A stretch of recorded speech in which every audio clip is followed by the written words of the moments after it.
Babies. Yeah. Babies. It's a hike to bring a baby all this way up No. to this part of the story. 2 miles away. 20 blocks away that you live. Yeah.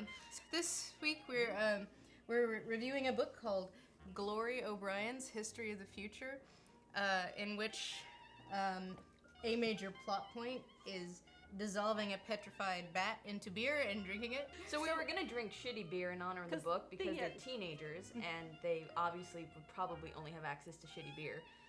But then we'd have to drink shitty beer. These two came up or found a recipe online that involves Bacardi Which has a bat. Very topical. So it has a bat, and So we put the bat in the beer, and now we're gonna see the future. Yeah. Sounds crazy, but it's a major plot point. Yeah, it's like that's how they get to see the future. They dissolve a petrified bat. And it was one of the most interesting ways to start a novel, like opening lines. It's like it all started with that day we drank the bat. Yeah. And you're just like, well, because they always tell you like get a good hook in the first line, and that's really hard. But I was like, well, I'm hooked. Bat drinking? What? Drank the bat. I was pretty horrified at the suggestion of putting rum in beer, because I also got the wrong kind of beer. But this isn't that bad. This is great. The strawberry's really nice, and the mint. You don't have mint in yours, or did you go for No, mint? I mint. I made them all with mint. Oh, okay. I was in charge of the drink making. I can't taste the mint at all. And I just said fuck it and made them all the same. So, Glory O'Brien's History of the Future is a young adult book. This is an advanced reader copy, but it's been out for a while now, so that tells you how long we've had this thing. Glory O'Brien is a recent high school graduate who is dealing with the fact that her mother committed suicide when she was very young. And she's just now kind of starting to deal with it. And then she and her best friend drink a bat and start getting visions of the future. And through these visions of the future, she deals with her, teen girl issues of depression and my mother committed suicide, and sort of comes of age and conquers her demons. The thing she sees of the future is a feminist dystopia. Anti-feminist dystopia. Well, I guess, so I guess the future plays in a lot less than you think it would, because the future she sees is sort of Handmaid's Tale-ish, women being oppressed type future. Lisa, you read it first. What did you think of Glory O'Brien's History of the Future? Well, I read it 8 months ago, and so when you guys finally got around to reading it, because I've been telling you should read it for so long, because I loved it so much. It was one of my favorite books of last year. I actually forgot about the feminist dystopia. I just remembered the part about this, young girl coming of age and conquering her demons, and that part really stuck with me. The dealing with her mother's suicide, her fear of becoming her mother and then getting past that, and the way it was written, the voice of the character was just so resonating. The dystopia that she sees at the Second Civil War is actually, it plays very little into the actual narrative, so... I think it was what she needed to see, though, for her to sort of grow up. It was the future she needed, and I don't necessarily believe... a lot of people who've read this book, according to what I've seen online, don't like the future. They think it's really unbelievable. Like, this future could never happen in America. How could you write this future? Funny story. I was explaining to my boyfriend about, and then, this anti-feminist, and I explained, how it comes to fruition in the book. And he got kind of early angry. It's like, that would never happen! What the hell? But I think that's besides the point. It's the future she needed to see for her journey. And that's what worked for her. I'm kind of on team that. I honestly, because it's like once I got to, specifically, it's fairly early on in the book, it's like third of the way through, when she describes the Fair Pay Act, this being sort of like an impetus. Then basically the basic thrust is that, however many years into the future, they're just going to pass legislation that women have to be paid equal for equal work. And the solution that some states find to get around this, which I assume was kind of sort of based off the Affordable Care Act, is that they just don't pay women at all. Women aren't allowed to work. And, my brain kind of made that noise, that Mac noise, that when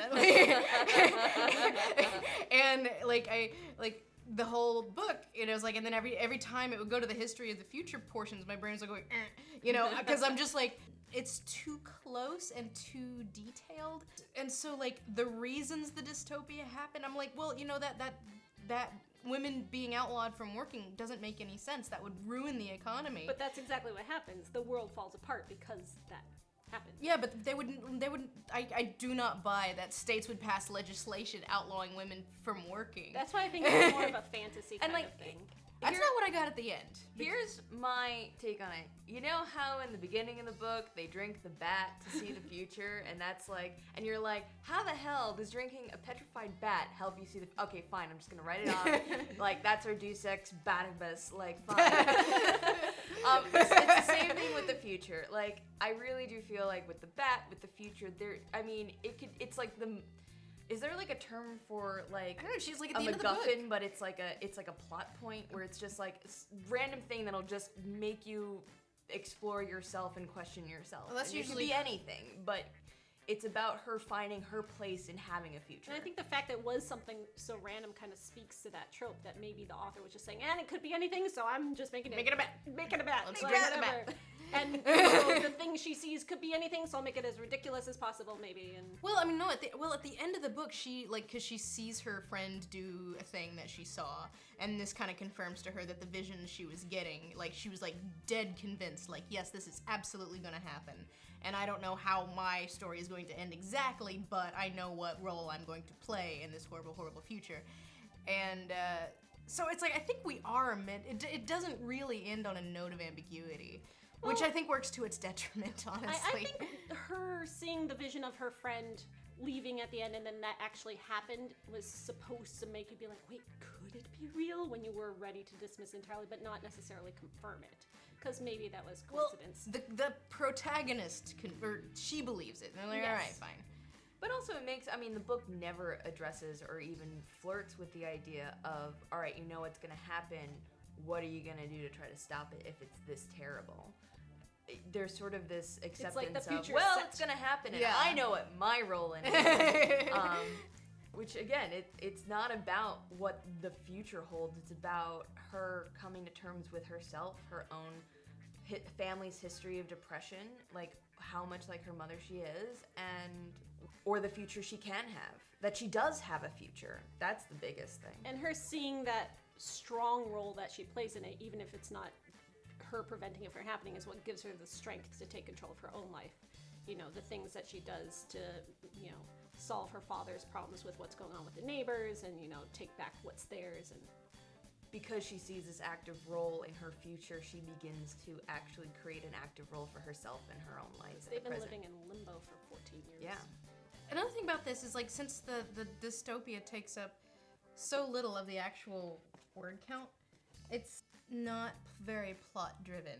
I mean, it's a very fast read, but it wasn't, it didn't feel that terribly YA in terms of just the motion of it. Like literary fiction style. It was almost like a character piece, yeah, because it was a lot more profanity than I think I've seen in any YA book. Like, they drop F-bomb like once a page, and But I feel like this is kind of transcends what's going on with current marketing in YA, where, you know, they're putting everything into boxes. This could have been written outside of that trend and still have been this more literary. well, I think it does kind of then beg the question, because it does read more like literary fiction. It's short like YA, and it reads quickly like YA, but it also, like, just in a stylistic way and in an actual content way, it reads more like literary fiction than commercial fiction. So then it does kind of beg the question, then, like, what defines YA? Little Brown, the people who brought you Twilight. Because it really does straddle the line between, like, contemporary, like, it reads way more like contemporary fiction than genre fiction. I keep bringing it back, but it made me think again of Octavia Butler, you know, the Parable of the Sower, where you have... Vague good. Yeah, so good. Vague. Because it's just like, you know, it's like with the Parable of the Sower, they just kind of hand wave it like, a bunch of crap happened. And Like where now it's where we are. the environment, it's the economy, you know, and then you have the states states like breaking up, you have America breaking up, you have Alaska declaring itself independent, the things that lead up to the fact that, you know, you have no one you can depend on, the government can't be dependent on, you have this like anti-woman, super religious, like, right-wing thing rise up and make life hellacious for the main characters, it becomes much more believable. In here, it's not believable. It seems too fast, but that's, again, it's kind of not the point. Yeah, it's just the Deus Ex Machina story thing that is just there to make the character realize she has a purpose, like, and it's for her journey. Like, I think the future could have been anything as long as she had a role in it. Yeah, she sees that she has a role. She was afraid she was going to commit suicide like her mother, but she sees herself grow old. But I guess I have to say, as a fan of genre fiction, like, I think the comparison to Parable of the Sower is pretty apt, because it's like, I feel like I guess I kept thinking about, like, Handmaid's Tale, which also is kind of super vague on how we got to this point. Yeah. Level. And I guess that is just a personal, it's like for you, you're just like, okay, you know, it didn't bother you. And also, you know, I have that distance from reading it 8 months ago. I totally forgot about the dystopia. Because it doesn't matter. What stuck with me was the voice of the writing, the prose. You know, it was written in this teenagery voice that's so many YA books try to make this like quirky teenage voice, and it's so overdone or trying too hard and it's obnoxious, or, you know, the quirky teenager. But this, she just was awkward, and it felt natural, and it felt just masterfully crafted. I definitely agree. I think the voice felt very natural, but also while being really tight, beautiful prose. I felt that the prose was really good. I mean, you read the back of the novel, like the blurb on the back, and you think, okay, then she becomes Katniss, so it's all gonna be about, like, her fight to make this future not happen. No. Not that at all. Which I think was a good call, because it does feel that refreshing. Well, that's what makes it feel refreshing, because it's not about that. It's not about stopping the future, not about changing it. It's about, this is what it's gonna be, but I have a future. It's terrible, but it's a future. I have a purpose. Like, that was another thing that made it really weird, was because it was obviously written sort of from the point of view of a depressed person, because it was so detached. Yeah. But at the same point, it was like basically the whole book is about breaking up with your best friend, and the main relationship of the book is her and her best friend, and she spends the whole time just being like, oh, I can't stand this bitch. And that, I don't know, that did kind of wear me down. It was just like, she just kind of spends her whole time being so down on her friend, and I'm like, the friend who is also in a very shitty situation. Yeah. Like, where it's like one of those things where I feel like then you're going to become an adult and you're going to realize, like, you were a shitty friend to her, too. Yeah. I like that, though. I felt like it was realistic. I've been in that relationship. I was that kid. I was the depressed person with the awful friendship, and then I grew up and sort of realized, and I feel like she's on that path to grow, too. It's realistic, and I feel like she does get there by the end, that she's, you know, that's her arc with the friend, at least. I mean, I would definitely recommend it. I recommended it to my mom in her book group. I was like, I think you guys need to read this.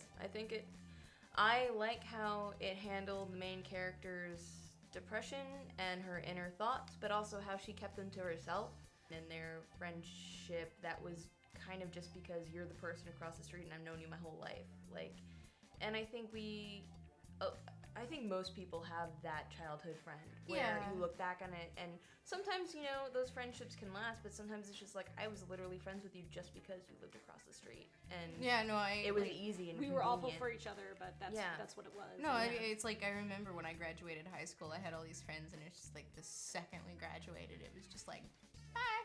Yeah. And I think we've all had that. I also think it was a really interesting way to use genre, like in something that was really more of a contemporary feeling book, just using the genre in a way that was different than the very classic sci-fi fantasy YA novel. And I would recommend it. Like, no, I'd recommend it. I did recommend it. Yeah. You semi-precipitated this. So we've almost come to our end of our bat beer. Still not really seeing the future. No, vision just came over me. I think I know which one we're gonna read for the next time. Oh, you're right. I think that's. Oh my god. Oh my god. I'm seeing it too. All right. Wait. We're tabulating your votes. I mean, I'm seeing a lightning bolt and someone living in New Jersey. And Is this the future? It's the future. It's the future. Okay, so this will be the next one we talk about. And we're gonna, I guess we're gonna go ahead and catch up, because it's 12 just came out, so we're gonna go ahead and catch up to 12. Primarily it's gonna be volume 1, whatever. As always, leave comments at shareoutreach.com. If you're watching this on YouTube, please go to shayapocalypse.com and leave comments there, But please subscribe to our YouTube channel. which exists now. Ms. Marvel next week. Wow, this bat beer really does work. Wow. Wow. Cheers,